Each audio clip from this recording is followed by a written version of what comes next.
Welcome to the fourth installment of the Hendersonville RC Club show. This time around, Don Lewis shows us his newly completed Super Miss and takes it up for a test flight. Gerald Fuquay pilots a Ray C that our own Fred Fisher built from scratch. Johnny Woods makes a special guest visit to our field.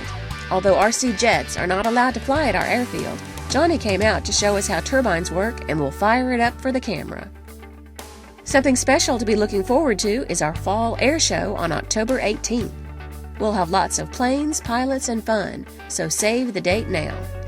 All that and another installment of the Craftsmen's Corner with Percy and Fred is coming your way now. So buckle your seatbelts, place your seats and table trays in the upright position. We're taking off. 1921, monitor tower 128.8.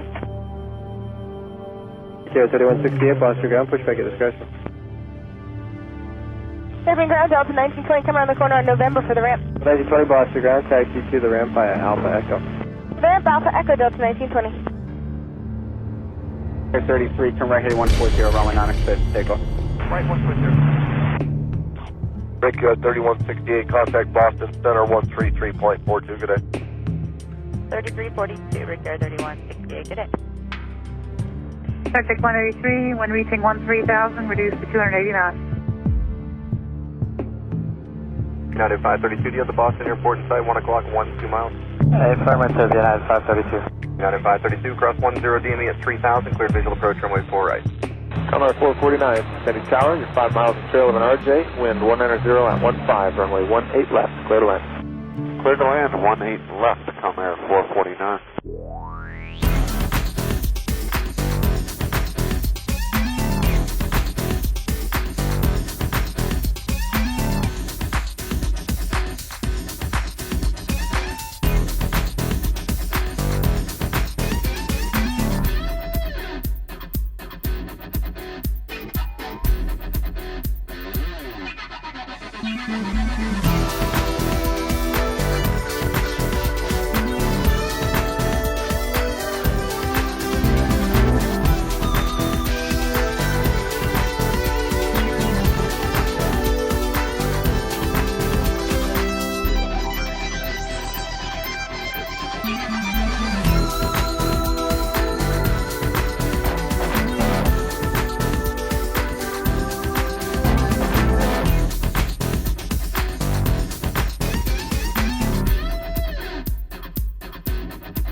This is a Ray C.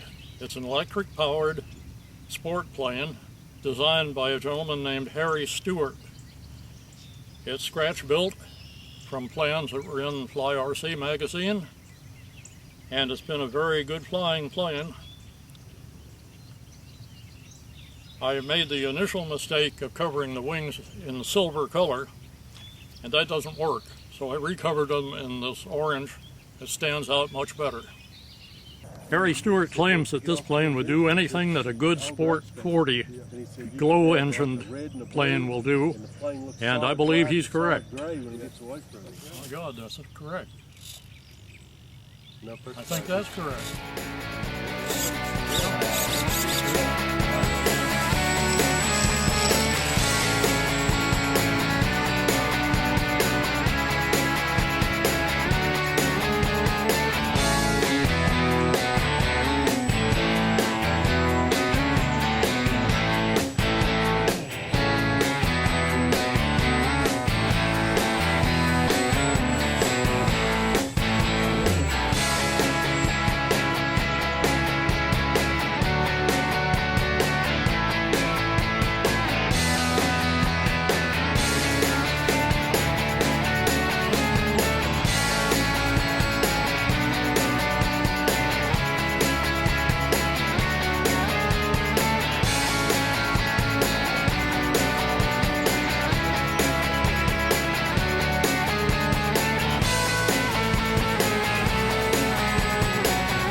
Hi, I'm Johnny Woods.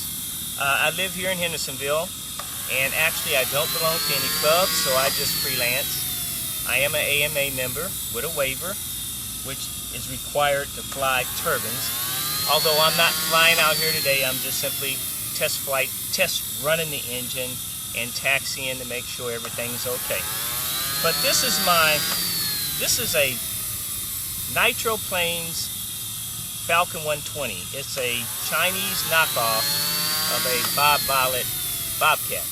And it looks just like it, except it's not quite aerodynamic, and it doesn't cost as much.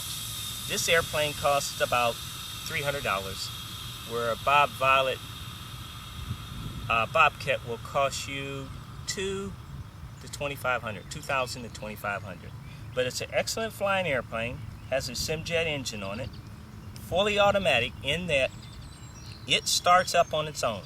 You provide fuel, gas, batteries, charge your batteries, and then all you do is you raise your transmitter stick up to full throttle, wait about 1 second, then take it back down to idle.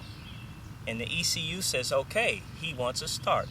So it will automatically start the start process, and the engine will start up on its own, and then it hands the controls off to you, and you can button up the airplane and go out and fly.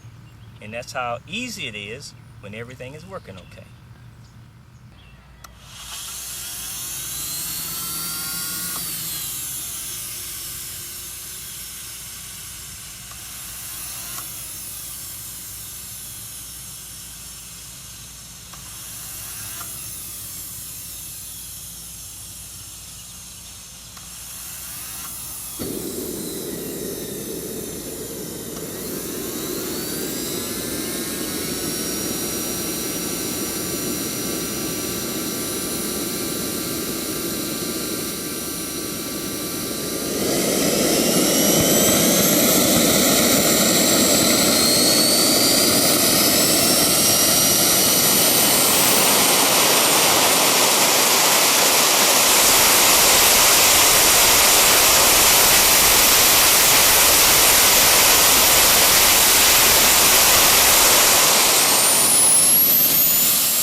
It automatically starts cooling itself down.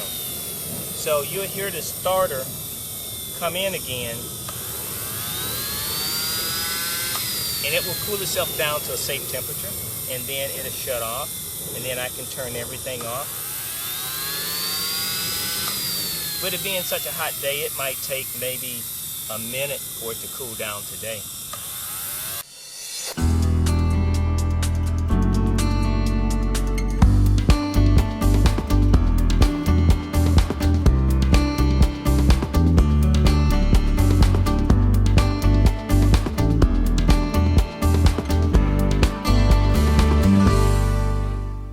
Hi, welcome again to Craftsmen's Corner. My name is Percy Halleck.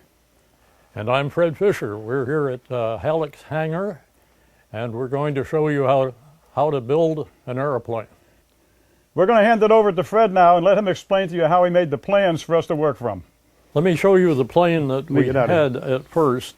This is a Hacker Helio Courier.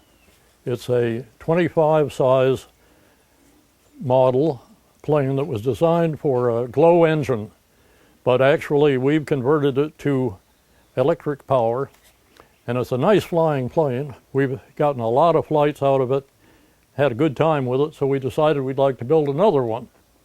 In order to do that, we have to draw up some plans, because there are no plans with this plane. It came as an ARF. We're almost ready to fly, and I'm going to show you how we proceeded to put together a set of plans from which we can build a duplicate plane. The wing is demountable from the plane. It comes off and is easy to trace, and that is what I did here on this preliminary sheet. I traced the outline of the wing to the plant. The fuselage, however, doesn't come apart, nor do the elevator or rudder come off. So I devised another way of getting the outline so that I could draw the plans on that one. I happen to have this piece of scrap insulation at home, a styrofoam, and in order to get the fuselage lying flat to where I could obtain an outline of the fuselage, I had to cut a slot for the elevator, and also a place for the landing gear, and merely drew an outline around this. Thereby I got the profile of the fuselage. To get the elevator and rudder, I simply measured the height and the various dimensions of the rudder and drew them on paper, as with the elevator and horizontal stabilizer also. And they came out very well. On this transparent drafting media, I then drew the details of the wing with the rib positions, the main spar, the wingtip, and leading and trailing edges. Similarly, for the fuselage, the position of the bulkheads and the fuselage doubler for added strength in the forward portion of the fuselage. The rudder and elevator details are shown here. So I end up with a plan. Getting along with the fuselage first, I've taken the patterns that Fred gave me and cut out the bulkheads. They're all numbered in order, and then I cut the insides out with the scroll saw after cutting the main part out with the bandsaw. Then I took some 1/8 sheet wood and I cut out the pattern of the side, and I cut them out exactly the same, and I placed the second piece up in the front that Fred was talking about as the doubler for strength. Then I marked where all the bulkheads go and got them as accurate as I could. And what I'm going to do is put the bulkheads that form the cabin in first, and I'm going to back them up to make sure they're straight with this triangular shaped material. And once I get the cabin done, I'll have a platform to work the rest of the fuselage on. I can pull the tail together and put the rest of the bulkheads in place. All right, the first thing I'm going to do is take the main bulkheads for the cabin area and put them in place. I'll take a little of this wonderful wood glue and a brush. And I'm going to put some glue on the side.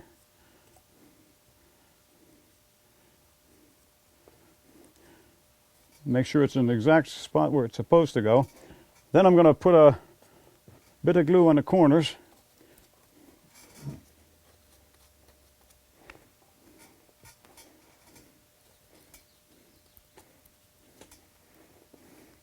And I'm going to back this up with some of this triangular material, which will assure that it's perfectly 90 degrees to the side.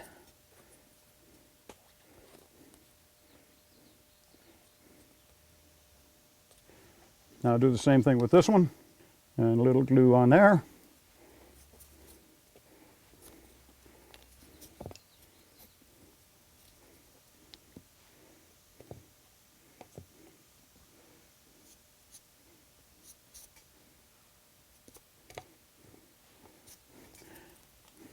Now once these have dried and are good and firm, I can take it off the board, add the other side to it, And then I have a square area to start from. Then after they're all dried, I can pull the tail together and put the other bulkheads in and take off from there. All right, this time the glue is set up sufficiently so I can start the second part. I'm going to put some glue on this side of the fuselage. And get these two bulkheads glued on both sides.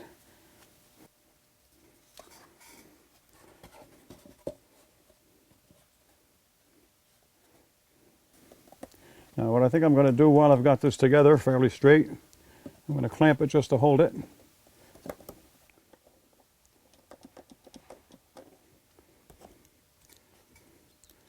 And then I'm going to double check to make sure it's square.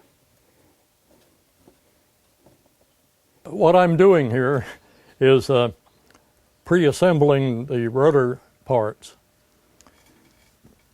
And rather than take a lot of time while I'm talking about how to do it, I'm going to get them in position and then explain what I've done.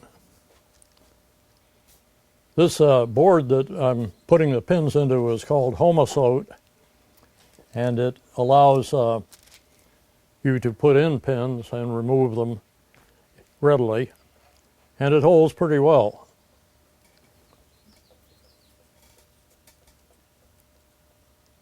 Now I have the pieces touching each other and in the proper position.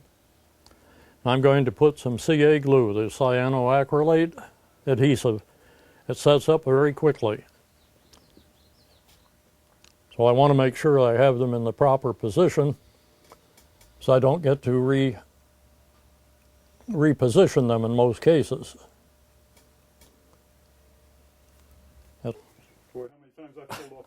Well, remember what I said last week?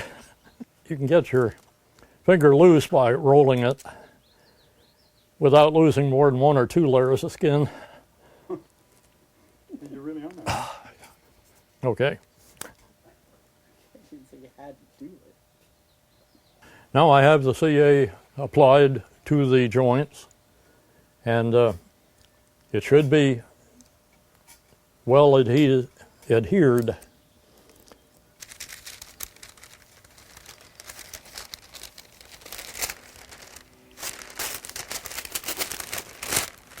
Except for a little sanding, the vertical fin is ready. The procedure for the elevator and horizontal stabilizer are exactly the same. The rudder part of the vertical assemblage has to be sanded and then attached with small hinges, and it is essentially ready. All right, I'm going to be working on the wing next. So what I've done is I cut the pattern out for the wing rib that Fred gave me, and I traced it on a piece of 3/32 wood. Now there's 12 ribs in each wing panel. So what I'm going to do is I stack them together and put 2 nails in to hold them so they don't move. I'm going to cut out 12 ribs at a time. And I'm going to use my trusty old bandsaw.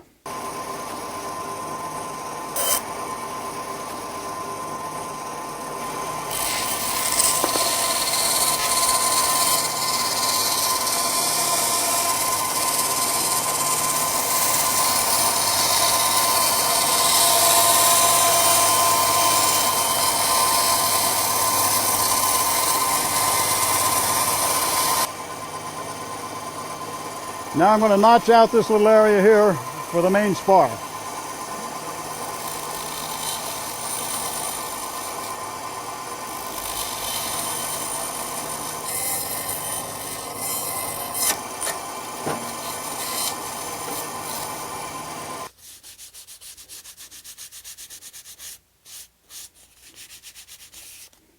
And there we are, we're ready to go. Now this is the original wing, and the center bay here for strength is filled with something. We can't figure out what it is because we can't see it. It's probably balsa wood. But to duplicate that, I'm going to put a 1/16 sheet wood on the bottom, and I've cut a airfoil out of foam. I'm going to put that on next, and then I'm going to cover that with a 1/16 sheet, and it will be just as strong as this, if not stronger.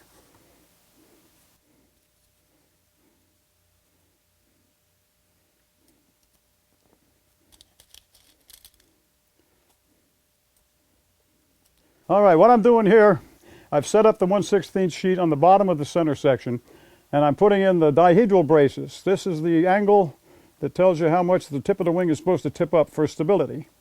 Now, once I get these all glued and they dry, I'm going to put this over it and glue it on, and that's going to take some time. After that, I'll apply the ribs one at a time all the way out to the end, and then I'll put the tip on, and we'll be done and ready to do the other wing tip, or the other wing panel. Next week we'll be talking about completing the plane, installing push rods and hinges, and covering the flying surfaces.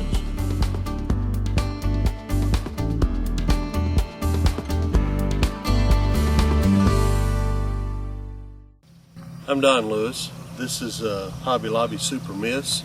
It started out as a Miss Bohemia, and they've made 2 different sizes. This is the largest one. It's about a 48-inch wingspan.